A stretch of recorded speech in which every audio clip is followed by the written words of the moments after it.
பிரபாகரனுக்கு ஒரு மாத்தையா போல எனக்கு மல்லை தமிழர்களுக்காக தமிழ் ஈழத்தை கேட்ட தலைவன். நீ திருச்சியில ஒரு சீட்டு கிடைத்தால் போதும் என்று சொன்ன தலைவனும் நீ ஒன்னா. அவன் வந்த பிறகுதான் இந்த சனியெல்லாம் ஆரம்பமாச்சு. அவன் ஒரு நாசத்தின் அடையாளம். நீக்குன்னா என்ன சத்யா காணாம போயிடுவாரா? சத்யா இன்னிதான் சரித்திரம் படைக்க போறாரு. தமிழ்நாட்டு அரசியல்ல வைகோவை போல சொந்த கட்சிக்கு சூனியம் வைத்தவன் உலகத்துல எங்கேயும் கிடையாது. சுற்றுப்பயணம் விட 200 ரூபாய் பயணம்னு வைக்கலாம். கூட்டணியை பற்றி மறுபரிசீலனை செய்யணும்னு கன்னத்தில் அரைஞ்ச மாதிரி கேட்கிற ஆண்மையும் முதுகலும் இருக்கா எடப்பாடி பழனிசாமிக்கு? எது அரசியல்? நீ என்ன அரசியல் செய்யற? நீ பனையேற விஜயலட்சுமி கேட்கிறா, பதில் சொல்லு, அதுக்கப்புறம் பனையேறுங்கிறாவா? அவருக்கு பெரிய ஈர்ப்பு இருக்கு. அரசியல்ல இப்படி ஒரு சப்பானியை நான் பார்த்ததே இல்லை. ஏன்னா புலிவேட்டைக்கு புறப்படுகிற பொழுது எலி வேட்டையை பற்றி யோசிக்கப்படாது. அதனால அக்கினி பரிசோதனைக்கு அண்ணன் ஸ்டாலின் தயார் இல்லை. அன்னையின் அன்பான சுவைக்கு அன்னை மசாலா. தமிழ்நாடு நேயர்களுக்கு வணக்கம். இன்னைக்கு நம்ம ஸ்பெஷல் எபிசோட்ல திராவிட இயக்க சிந்தனையாளர், திராவிட இயக்க பேச்சாளர் அப்படின்னு இவரை பற்றி நிறைய சொல்லிக்கிட்டே போகலாம். அது போக திரைத்துறையிலையும் அவரோட தடம் மிக ஆழமாக பதிஞ்சதுன்னு கூட சொல்லலாம். அப்படிப்பட்ட திரு நாஞ்சில் சம்பத் சார் அவர் தான் நம்ம கூட இருக்காரு. சார் வணக்கம். சார் வணக்கம். மதிமுகவில் பெரிய இஷ்யூவாக போய்கிட்டு இருக்கிறது திரு மல்லை சத்யா அவர்களோட அந்த ஒரு பேட்டியெல்லாம் இப்போ நிறைய இடத்துல கொடுத்துட்ருக்காரு. சார் ரொம்ப காலம் அந்த மதிமுகவில் ட்ராவல் பண்ணவர், கிட்டத்தட்ட ஒரு 30 வருஷம் நீங்களும் அதில் ரொம்ப முக்கிய அங்கமாக இருந்திருக்கீங்க. அதனால் கேட்குறேன், வைகோ உதிர்த்த வார்த்தைகள், அவர்கள் உதிர்த்த வார்த்தைகள் இருக்குல்ல சார், பிரபாகரனுக்கு ஒரு மாத்தையா போல் எனக்கு மல்லை சத்யா மாறிட்டார் அப்படின்னு, இந்த வார்த்தை சரியானதாக பார்க்குறீங்களா? இல்லை, மாத்தையா மல்லை சத்யா என்றால் அண்ணன் வைகோ பிரபாகரனா? அப்படியே ஒரு ஊமைப்படுத்த அதான் கேட்குறேன் நான். அப்படியே ஒரு அப்படிதான் அவர் சொல்கிறேன். அப்போ நீ பிரபாகரனா? பிரபாகரன் யாரு, நீ யாரு? பிரபாகரன் தமிழ் தேசிய இனத்தின் ஒப்பாரும் மிக்காரும் இல்லாத தலைவன். கோட்டு புலிக்குலம் வாழ குகை உண்டு, குருவிக்கு கூடு மரத்தில் உண்டு, காட்டு வயற்புற நண்டுக்கு பொந்துண்டு, கஞ்சல் எலிக்கு ஒரு குழியுண்டு, கோட்டை அமைத்து கொடியோடு வாழ்ந்த தமிழர்களுக்கு ஒரு நாடில்லை என்று தமிழர்களுக்காக தமிழ் ஈழத்தை கேட்ட தலைவன். தமிழர்களுக்கு ஒரு நாடு வேண்டும் என்று சொன்ன தலைவன். நீ திருச்சியில ஒரு சீட்டு கிடைத்தால் போதும் என்று சொன்ன தலைவனும் நீ ஒன்னா. உலகத்தில் இருக்கக்கூடிய விடுதலை போராட்ட வீரர்கள் பிரபாகரனுக்கு நிகரான வீரம் உள்ளவன் எவனும் கிடையாது. ஒரு சிங்கள வல்லின பேராதிக்கத்தை எதிர்த்து இந்த நாட்டில் அவன் போராடியவன். அந்த கண்ணற்ற தீவில் சின்னஞ்சிறிய தமிழ் ஈழத்தில் விமான ஓடுதளத்தை வைத்திருந்தவன். ராஜராஜ சோழனுக்கு பிறகு கப்பல் படைய வைத்திருந்த தமிழன் அவனை நீ ஒன்னா. என்ன கற்பனை இது? இல்லை, அவரு இப்ப கட்சியை விட்டு கிட்டத்தட்ட நீக்கிற அந்த மனநிலையில தான் திரு வைகோ நீக்கட்டும். நீக்கினா என்ன சத்யா காணாம போயிடுவாரா? சத்யா இன்னிதான் சரித்திரம் படைக்க போறாரு. இல்ல, இந்த செயலை எப்படி பாக்குறீங்க சார்? ஏன்னா கிட்டத்தட்ட ஆரம்பிச்சு இதுவரைக்கும் அவர் அதான் செய்திருக்காரு.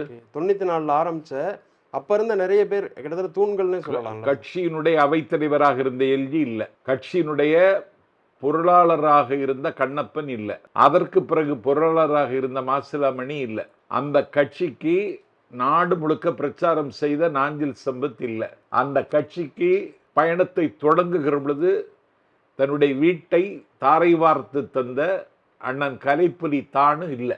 இப்படி அந்த கட்சிக்கு மானமாக இருந்தவர்களும் இல்லை, சிறகாக இருந்தவர்களும் இல்லை.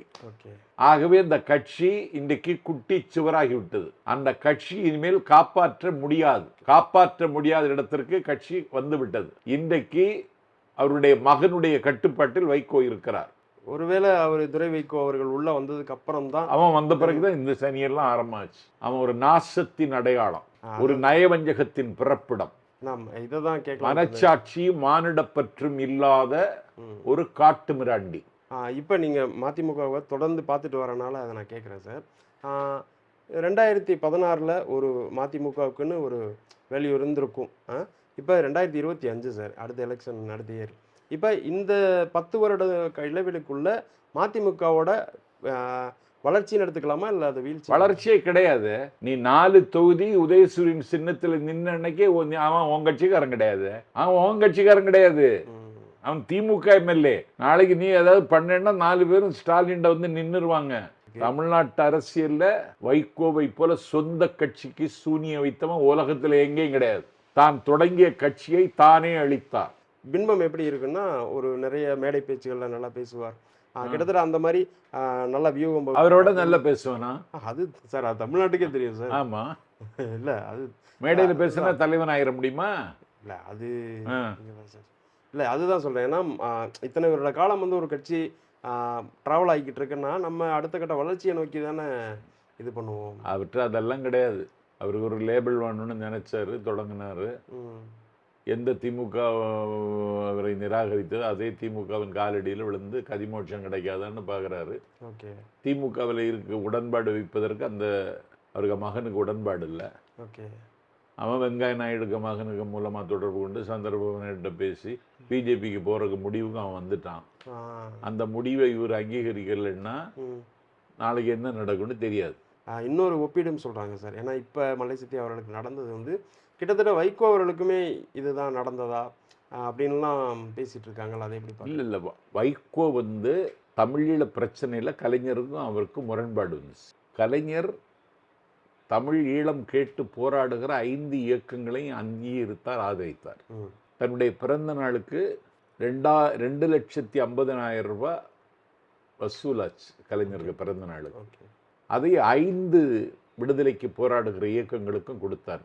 டெலோ, எல்டிடி, இபிஆர்எல்எஃப், எரோஸ், இப்படி 5 இயக்கங்களுக்கும் கொடுத்தார். அதில் விடுதலை புலிகள் கோபித்து கொண்டார்கள். களத்தில் நிற்பது நாங்கள், களச்சாவை சந்திக்கிறவர்கள் நாங்கள், கட்டமைக்கிறவர்கள் நாங்கள், தமிழீழம் எங்கள் தாயகம் என்கிற திசை நோக்கி மரணத்தை கண்டஞ்சாமல் பயணப்படுகிறவர்கள் நாங்கள், எங்களுக்கு 50,000, காட்டி கொடுக்குற இயக்கத்துக்கு 50,000 ஒரு கான்ட்ரவர்சி வந்துச்சு. அப்போதே திமுகவுக்கும் அந்த விடுதலை புலிகள் இயக்கத்துக்கும் முரண்பாடு ஏற்பட்டது. இவர் அப்போது விடுதலை புலிகள் பக்கம்தான் நின்றார். அதை நான் தவறுன்னு சொல்ல மாட்டேன். ஆனால் கலைஞருக்கு ஒத்து போயிருக்கலாமோ அப்படின்னு நான் இன்னைக்கு நினைக்கிறேன். நாங்கள்லாம் வந்ததுக்கு காரணமே நான் எல்லாம் திமுக ஆட்சிக்கு வரும், அண்ணன் ஸ்டாலின் முதலமைச்சர் ஆவார், அப்படியெல்லாம் வரல. நான் எல்லாம் தமிழீழத்திற்காக மேடைக்கு வந்தவனா. ஆனால் நீ அதோட இதை ஒப்பிடக்கூடாது. இன்னைக்கு அது வேற அது பரிணாமம் படித்து திமுக எங்கேயோ போயிடுச்சு. இந்த ஒரு தமிழ்நாட்டுக்கு மட்டும் தேவையான கட்சி, இந்தியாவுக்கு தேவைப்படுகிற கட்சியாக ஸ்டாலின் இன்றைக்கு அதை மலையின் உச்சியில் கொண்டு வந்து நிறுத்திட்டார். Okay sir. வைகோ இன்னைக்கு அதில் பாதாளத்தில் விழுந்து கிடக்குறார். ஓகே. அதுக்கப்புறம் சார் எலெக்ஷன் பக்கம் வந்தால் பரபரன்னு இப்போ வேலைகள் நடந்துட்டுருக்கு சார். எடப்பாடி அவர்கள் சுற்றுப்பயணம் போய்கிட்டு இருக்காரு. அடுத்து விஜய் அவர்கள் வந்து மாநாடுக்கு பிளான் பண்ணியிருக்காரு சார், செப்டம்பர் 25. இதை எப்படி பார்க்குறீங்க சார்? ஏன்னா எடப்பாடி சுற்றுப்பயணம் வந்து அட்டர் ஃபெயில் ஒரு எல்லா இடமும். அது சுற்றுப்பயணம் விட 200 ரூபாய் பயணம்னு வைக்கலாம். 200 ரூபாய் கொடுக்குறாங்க, அரை மணி நேரம் நின்னா போதும், 200 ரூபா வாங்கிக்கிட்டு போங்க, கொண்டு விட்டுறதுன்னு சொல்லி பயணம் நடக்குது. எதை பேசணுமோ அதை பேச தெரியல. அரசியலில் இப்படி ஒரு சப்பானியை நான் பார்த்ததே இல்லை. இப்படியா ஒருத்தன் பேசுவான்? என்ன பேசணும்னு உனக்கு பேச தெரியல. அமித்ஷா கூட்டணி ஆட்சின்னு சொல்லிட்டாரு. அமித்ஷா சொல்வதை ஏற்க முடியாது. அப்படி என்றால் கூட்டணியை பற்றி மறுபரிசீலனை செய்யணும்னு கன்னத்தில் அரைஞ்ச மாதிரி கேட்கிற ஆண்மையும் முதுகலும் இருக்கா எடப்பாடி பழனிசாமிக்கு? இல்லை சார், அவர் தான் சொல்றாரு டெல்லி தலைமை முடிவெடுக்கும். யாரு? எடப்பாடி அவர். ஆமா, டெல்லி தலைமை முடிவெடுக்கணும். நீ எதுக்கு போய் செயலாளர்? பிஜேபி என்கிற அந்த ஆளுங்கட்சியில அட்டார்னி ஜெனரலா இருந்தவர் அருண் ஜெட்லி, இந்தியாவுடைய பினான்ஸ் மினிஸ்டர், பிரைம் மினிஸ்டருக்கு அடுத்த லெவல்ல இருந்த மகத்தான மனிதர், பெரிய ஆற்றலாளர். அவர் போயஸ் தோட்டத்துக்கு வர்றாரு. சந்திச்சாங்க அம்மா, ஜெயலலிதா அம்மா. என்ன அப்படின்னு கேட்டாங்க. இல்லை, நம்ம வர்ற தேர்தலில் கூட்டணி வச்சுக்கிடலான்னு பேச்சுவார்த்தை நடத்த வந்தேன்னாரு. மிஸ்டர் ஜெட்லி, நீங்கள் இந்தியாவினுடைய ஃபினான்ஸ் மினிஸ்டர், நான் தமிழ்நாட்டினுடைய சீஃப் மினிஸ்டர், உங்களுக்கு எனக்கு இருக்கிற உறவு அதுதான். அதை பற்றியெல்லாம் பேச முடியாது, பேசக்கூடாது, நான் விரும்பலைன்னாங்க. ஆமாம், கடற்கரை கூட்டத்தில் நான் தவறு செய்து விட்டேன், இனி எந்த காலத்திலும் பிஜேபியோட கூட்டணி இல்லைன்னு அறிவிச்சாங்க. இவன் பிஜேபியோட கூட்டணி இல்லைன்னு அறிவிச்சிட்டு 26 இடத்துல ரெய்டு. அவன் சம்பந்தி வீட்டில், இவனுக்கு பினாமிக்கு வீட்டில எல்லாம் ரெய்டு நடந்த உடனே அப்படி அந்தர் பெல்ட்டி அடிச்சு கூட்டணிக்கு வந்து சசிகலா காலில் நேற்றைக்கு விழுந்த எடப்பாடி பழனிசாமி இன்னைக்கு அமித்ஷா காலில் விழுந்தார். இல்லை சார், இப்போ எடப்பாடி பழனிசாமி அவர் பிரச்சாரத்தில் முன் வைக்கிறது எல்லாமே வந்து தமிழ்நாட்டில் வந்து சட்டம் ஒழுங்கு சீர்கேடு அப்படின்ற மாதிரி நிறைய வைக்கிறாரு. சட்டம் ஒழுங்கு கிட்ட நீ எப்படி உயிரோடு இருக்கிற? இல்ல நீ சார். எப்படி ஊர்வலம் வர்ற? சட்ட ஒழுங்கு கிட்ட ஊர்வலம் வருமா? நான் எடப்பாடி பழனிசாமிக்கும் எடப்பாடி பழனிசாமி நம்புகிறவன் தமிழ்நாட்டில் இருந்து அவங்களுக்கும் சொல்லுகிறேன். திருச்செந்தூரில் ம். அலைமேவும் கடலோரத்தில் குடமுழுக்கு விழா நடைபெற்றது. அந்த குடமுழுக்கு விழாவுக்கு வந்த மக்களை எண்ண முடியாத கூட்டம். அலையா கடல் அலையாங்கிற அளவிற்கு கூட்டம். ஒரு அசம்பாவிதம் உண்டா? கிடையாது. இன்னைக்கு நாடு தழுவிய சுற்றுப்பயணம்னு சொல்லிட்டு எடப்பாடி கிளம்புறாரு. எங்கேயாவது ஒரு அசம்பாவிதம் உண்டா? இல்லை சார். கிடையாது. தமிழ்நாட்டில் பெண்கள் சுதந்திரமாக இயங்குகிறார்கள். எல்லோரும் இந்த நாட்டில் வாகனம் வச்சு ஓட்டிட்டு இருக்கான். எல்லோரும் அவரவர்களுடைய பொறுப்புகளை நிறைவேற்றுவதற்கு வாழ்க்கை போராட்டத்தில் இன்னைக்கு எதையெல்லாம் சந்திக்கணுமோ சந்திச்சுட்டு இருக்காங்க. ஓகே. சட்டம் ஒழுங்கு கெட்டதற்கு தமிழ்நாட்டில் ஒரு சம்பவத்தை சொல்லுவியா நீ?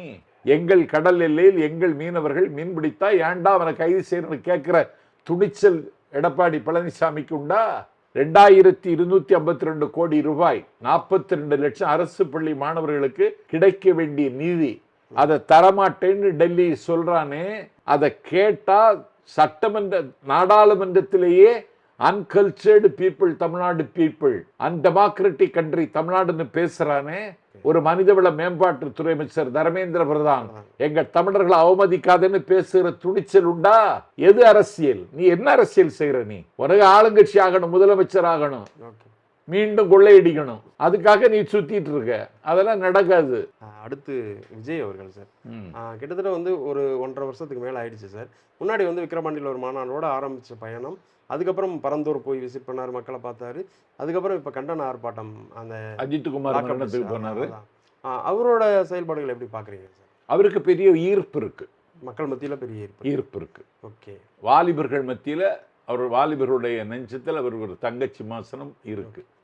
அவரோட அரசியல் மூவ்ஸ் எல்லாம் பார்க்குறீங்களா? அவருடைய அரசியல் வந்து என்ன கேட்டால் அவர் இன்னும் தீவிரமாக சிந்திக்கணும். ஏன்னா திமுக 1000 பிறை கண்ட இயக்கம், திமுக அனுபவங்களின் கொள்ளிடம், வீழ்த்த முடியாத ஜெயலலிதாவை வீழ்த்திய கட்சி, வெல்ல முடியாத பகையை வெல்லுகிற ஆற்றல் உள்ள கட்சி. அதனுடைய கட்டமைப்பு, அதனுடைய கன்ஸ்ட்ரக்ஷன், அதனுடைய இன்ஃப்ராஸ்ட்ரக்சர் இந்தியாவில் எந்த பார்ட்டிக்கும் கிடையாது. ஒரே நாளில் 1244 பொதுக்கூட்டம் நடத்துகிற கட்சி இன்னைக்கு திமுக. விஜயால முடியுமா? இல்லை, முடியும். அப்ப இந்த திமுகவை எதிர்கொள்ள வேண்டும் என்றால் என்னெல்லாம் திட்டம் வைத்திருக்க வேண்டும், எப்படி தன்னுடைய கட்டுமானத்தை அமைக்கணும்னு அவர் யோசிக்கணும். அவர் சினிமா நட்சத்திரம்னு மட்டும் காட்டிக்கிட்டாருன்னா தமிழ்நாடு மக்கள் ஏத்துக்கிடுவாங்கன்னா மாட்டாங்க. விஜய் வந்து இப்போ அவர் எப்படி கம்பேர் பண்றாங்கன்னா எம்ஜிஆரோட கம்பேர் பண்றாங்க. இது சரியா சார்? எம்ஜிஆரோட கம்பேர் பண்ண முடியாது. ஏன்னா எம்ஜிஆர் திமுகவில் இசைந்தும் இணைந்து வாழ்ந்தவர். என்னுடைய மடியில் ஒரு கனி வந்து விழுந்தது, அதை என் இதயத்தில் எடுத்து வைத்துக் கொண்டேன். இதய கனி எம்ஜிஆர்னு அண்ணா சொன்னவர். தேர்தல் நிதி எல்லாற்றையும் அண்ணா கேட்டாரு. காங்கிரஸை எதிர்த்து தேர்தலை சந்திக்கணும்னா நிதி வேண்டும். என்கிட்ட நிதி இல்லைன்னு சொன்ன பொழுது தம்பிமார்கள் எல்லாம் நிதி கொண்டு கொடுக்குறாங்க அண்ணாட்ட. அந்த வரிசையில் எம்ஜிஆர் நிற்கிறாரு. எம்ஜிஆரை பார்த்தவுடனே அண்ணா சொன்னார், நீ எதற்கு நிதி தர வேண்டும்? யுத்த காலத்தில் தேர்தல் காலத்தில் நீ உன்னுடைய முகத்தை காட்டு 30 லட்சம் ஓட்டு விழுவுனார் அண்ணா. அதனால எம்ஜிஆரும் விஜயும் ஒன்னாகாது. எம்ஜிஆருக்கு யாரும் ஈடாகாதுங்க. மன்னாதி மன்னங்கிறது சும்மா இல்லை, மன்னாதி மன்னன் நினைத்ததை முடித்தவன். அப்படி ஒரு கனவை தம்பி காணக்கூடாது. நீங்க ஒரு சுயமாக இந்த தமிழ்நாட்டில் ஆட்சிக்கு வர வேண்டுமென்றால், அதிகாரத்தை கைப்பற்ற வேண்டுமென்றால், தான் தொடங்கி இருக்கிற தாவைக்காவை வெற்றி சமாளிக்க கொண்டு வரணும், என்னெல்லாம் செய்யணும்னு நிறைய யோசிக்கணும். ஏன் கேட்டேன்னா சார், இப்போ அவங்க கட்சியில இருந்து முன்னாடி பொறுப்பில் இருந்திருப்பாங்க, இப்போ அதை விட்டு வெளியே வந்தவங்க எல்லாரும் முன்வைக்கிற குற்றச்சாட்டு என்னன்னா, இது விஜயோட அவரோட கவனத்துக்கு போகுதான்னு தெரியல. பட் ஆனால் இப்போ வேட்பாளர் எனக்கு இப்போ என் மாவட்டத்தில் வந்து என் தொகுதியில் வந்து எனக்கு நான் வேட்பாளர் நிற்கணும்னா 2 கோடி ரூபாய் டெபாசிட்டாக வந்து அந்த கட்சிக்கு கொடுக்கணும் அப்படிங்கிற மாதிரி இப்படியெல்லாம் நிறைய தகவல் வருது. பட் இது ஒருவேளை உண்மையாக இருக்கும் பட்சத்தில் கட்சியை கட்டமைக்கிறதுல அவர் கவனம் செலுத்தலை. தூத்துக்குடியில் காந்தி மெதிநாதன் ஒருவர் பொதுவாழ்வில் ஆர்வம் உள்ளவர். அவர் விஜயை நம்பி வந்துட்டாரு. தான் சார்ந்த சமுதாயத்தில் இருக்கிற ஒரு ஆள் தான் இந்த கட்சிக்கு மாவட்ட செயலாளராக வரணும்னு அவர் நினைக்கிறாரு. அந்த மக்கள் தான் அந்த மாவட்டத்தில் பெரும்பாலும் இருக்காங்க. அதில் இப்படி ஒரு ஆளை போடுங்க, இந்த சமுதாயத்து மக்களை கவர முடியும்னு சொன்ன பிறகு விஜய் கேட்கல. அதனால காந்தி மெதிநாதன் போயிட்டாரு. ஓகே ஓகே இன்னும் எத்தனை காந்தி மதிநாதம் போவான்னு தெரியாது. ஓகே ஓகே தேர்தல் தேதி அறிவிக்கல, யுத்தம் ஆரம்பிக்கல, சண்டை நடக்கல, தேர்தல் மேகம் நம்முடைய வானத்தில் சூழல. அதுக்கு முன்னே காந்தி மதிநாதம் போயிட்டான்னா எத்தனை காந்தி மதிநாதம் போகிறான்னு தெரியலையே. ஓகே. அதுக்கப்புறம் நம்ம சீமான் அவர்கள் பக்கம் சார், இப்போ மேய்ச்சல் நிலம் சம்மந்தமாக வந்து மாநாடு ஒன்று சின்ன ஒரு ஸ்பீச் ஒன்று கொடுத்தாரு. அதை நிறைய பேர் என்ன சொன்னாங்கன்னா, இவர் வந்து பழைய திரும்ப வந்து ஏன்னா எங்கேருந்து நம்ம மேலே வந்தோமோ திரும்ப வந்து இவர் ஆடு மாடு மேய்க்க சொல்லி அனுப்புகிறாரு அப்படிங்கிற மாதிரி சொன்னாங்கல்ல, அதை எப்படி பார்க்குறீங்க? அதுதான் உண்மை. ஓ, அதான் உண்மை. அதுதான் உண்மை. ஓகே. வர்ணாசிரமம், ம் ம் மனு தர்மம். ஏன்னா அம்புடரும் கல்வியை சூத்திரனுக்கு எதை கொடுத்தாலும் கல்வியை கொடுக்காதுங்கிறத மனு தர்மம். ஓகே. தமிழன் கல்வி கற்கக்கூடாதுன்னு தான் பிஜேபிக்காரன் விரும்புவான். சீமான் அவங்க கைக்கூலி. Okay okay. கேட்டிங்களா? ஏன் இவன் பனை ஏறுறான்? அதான் கல்லுக்கு அனுமதி கொடுக்கணும் அப்படின்னு சொல்லிட்டு எதுக்கு அப்போ கல் சாப்பிடலாமா? கல்லுண்ணாமைன்னு ஒரு அதிகாரமே இருக்கு. ஆமா ஆமா. இல்ல அதுவும் 10 போதைப் பொருள். திருக்குறள் இருக்கு. இல்ல அதுவும் போதைப் பொருள் அதுல தான் வருது. ஆமா. உணர்க்க கல்லை உடின் உண்க சான்றோரால் எண்ணப்பட வேண்டாதவர்னு எச்சரிக்கிறார் திருவள்ளுவர். ஓகே. நீ கல் சாப்பிடணும்னு சொல்றியே, அப்ப நீ கல் இயக்கம் நடத்தக்கூடிய ஆள்கிட்ட ரூபா வாங்கிட்டேன்னு தானே அர்த்தம். கூலிக்கு மாரடிக்கிறவன் நீ பனை ஏறுற. விஜயலட்சுமி கேட்கிறா, பதில் சொல்லு. அதுக்கப்புறம் பனை ஏறுங்கிறாவா? அதுக்கு பதில் சொல்லுவியா நீ? அதுக்கு இன்ன வரைக்கும் ஒரு பதில். மேய்ச்சல் நிலங்களை பற்றி உனக்கு என்ன கவலை? மாடுகளை கூட்டிட்டு போற, மனிதர்களை கூட்டுற பதிலாக மாடை கூட்டிட்டு போறேன்னா மாடுக்கு நீ பேசுறது புரியுமா? நீ உயர்தினையை நம்பாமல் அகிரணையை நம்புறியே. உன்ன மாதிரி அறிவிலி. இப்படி ஒரு அரசியலை நான் பார்த்ததே இல்லை. திருச்சி சிவா அவர்கள் வந்து ஸ்டேஜில் பேசும்போது வந்து அந்த காமராஜர் பற்றி கோட் பண்ணி பேசும்போது வந்து ஏசி அறையில் தூங்கினார் அப்படின்னு சொல்லி அந்த பேச்சு வந்து கிட்டத்தட்ட வெட்டி பரப்பப்பட்ட மாதிரி ஆயிடுச்சு. ஏன்னா அதுக்கப்புறம் அவர் இன்னும் வந்து ரிவீல் பண்ணது என்னன்னா, இது கலைஞர் வந்து அந்த டைமில் எல்லா சுற்றுப்பயணம் மேற்கொள்கிறப்ப எல்லா இடங்கள்லையும் வந்து காமராஜர் அவர் தங்குவார் அப்படின்னு சொல்லிட்டு ஏசி அறை வந்து ஏசி தனியாக ஃபிட் பண்ண சொன்னதெல்லாம் அதுக்கப்புறம் ஸ்பீச்சில் வருது. பட் ஆனால் இதுக்கு எதிர்வினையாற்றுற மாதிரி காங்கிரஸ்ல இருந்தும் வந்து பேசியிருக்காங்க, காமராஜர் அப்படியெல்லாம் பண்ணலை இல்லை அப்படின்னு. இல்லை, காமராஜர் அது விரும்புகிறவர் இல்லை. Okay okay. காமராஜர் எளிமையின் அடையாளம். சொர்க்கத்தில் மிதக்கிற சோவியத் ரஷ்யாவின் தலைவர் தலைநகர் மாஸ்கோவுக்கு போன பொழுது கூட கதர் ஆடை கதர் சட்டையோட போய் நின்றவர். ஓகே. கோட்டு சூட்டு போடலை. பழனிசாமியே பேண்ட் போடுறான், கோட்டு போடுறான். ஆமாம்.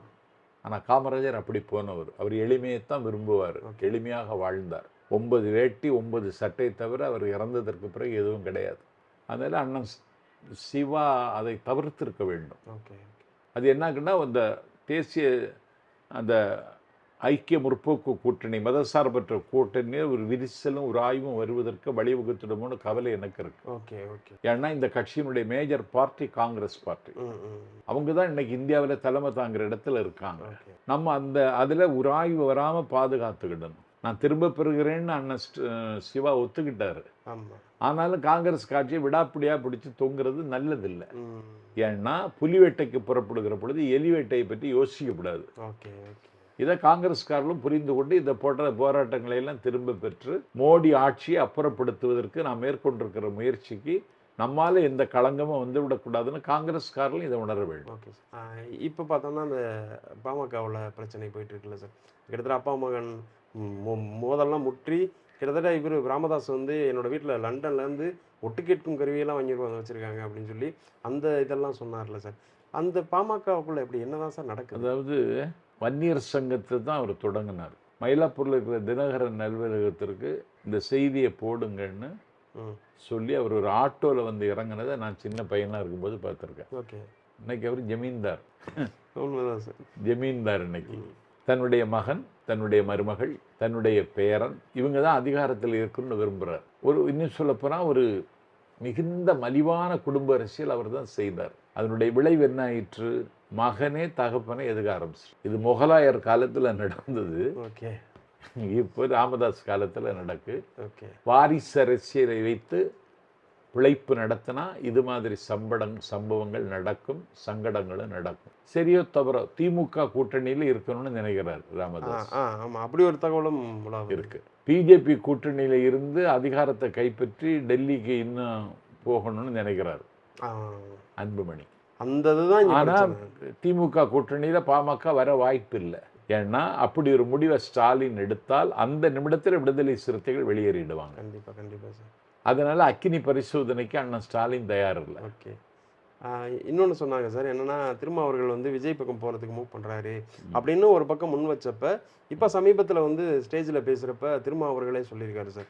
கூட்டத்தில் பேசுகிறப்ப வந்து 4 ஓட்டு எங்கள் கூட்டணிக்கு விழுந்தா அதில் ஒரு ஓட்டு வந்து விடுதலை சிறுத்தைகள் ஓட்டாக இருக்கும் அப்படின்னு. ஏன்னா இவங்க எவ்வளோலாம் அது தகவல்கள் வந்து பரப்பிக்கிட்டே இருந்தாலும் இந்த பக்கம் இவங்க 2 பேரும் செம்ம ஸ்ட்ராங்காக இருக்காங்களோ அப்படின்னு தோணுது. இல்லை, கொள்கை சார்ந்து ஒரு கட்சி நடத்துகிறவர் தொல் திருமாவளவன். உங்களுக்கு சனாதனத்தை சாய்ப்போம், சாதியை வேறொருப்போன்னு மூறி முழங்குகிற மகத்தான தலைவர் தொல் திருமாவளவன். லட்சக்கணக்கான இளைஞர்களின் கொள்ளிடமாக திகழுகிறவர் திருமாவளவன். விஜய் கட்சியில் கூப்பிடலாம், ஆனால் அந்த தொல் திருமாவளவனுக்கு பக்கபலமாக இருக்குன்னு 1000 கனவுகள் வந்து ஆதவ அர்ஜுனா அத்து மீறியவுடனே கட்சி விட்டு நீக்கினார். அவருக்கு என்ன நோக்கம்னா மதசார்பற்ற அணிகள் ஒருங்கிணைய வேண்டும், இந்தியாவினுடைய பன்முகத்தன்மை பாதுகாக்கப்பட வேண்டும், சனாதன சனியனிலிருந்து வைதிக பள்ளத்தாக்கிலிருந்து தமிழர்களை விடுவிக்க வேண்டும். அதற்கு ஏற்ற களமும் தளமும் திமுக தான். அதனால நான் திமுக ஆதரிக்கிறேன்னு கொள்கை ரீதியாக எடுத்த முடிவு இந்த முடிவு. அந்த முடிவிலிருந்து அவர் பின்னே வாங்கவே மாட்டார். யார் இந்த முயற்சி செய்தாலும் பறிக்காது. Okay sir. இன்னும் எலெக்ஷனுக்கு ரொம்ப நாள் இருக்கு சார். நீங்கள் உங்களுக்கு ஒரு அசம்ஷன் இருக்கும்ல சார், இப்போ அடுத்த எலெக்ஷனில் மேபி இப்போ மும்முனை போட்டி தாவேக தனியாகவும் அதிமுக தனியாகவும், அதிமுக பிஜேபி அவங்க சேர்ந்து தனியாகவும், திமுக தலைமையிலான கூட்டணி தனியாகவும், இந்த முன்முனை போட்டி வந்தால் யாருக்கு இப்போதைக்கு இருக்கிறதுல மெஜாரிட்டி இருக்கும்னு நினைக்கிறேன்? அதாவது 7வது முறையாக திமுக ஆட்சிக்கு வந்தது, 2வது முறையாக ஸ்டாலின் மீண்டும் முதலமைச்சரானார் ஓகே என்கிற தித்திப்பான செய்தி வரும். போர் கடுமையாக இருக்கும், இரத்த பெருக்கும் இருக்கும், ஓகே காயங்களும் இருக்கும். ஓகே. ஆனால் கடைசியில் வெற்றி போகிறது திமுக தான். ஓகே சார், ரொம்ப நன்றி சார். இவ்வளோ சந்திப்போம், தொடர்ந்து சந்திப்போம். கண்டிப்பாக சார். அன்னை அன்பான சுவைக்கு அன்னை மசாலா.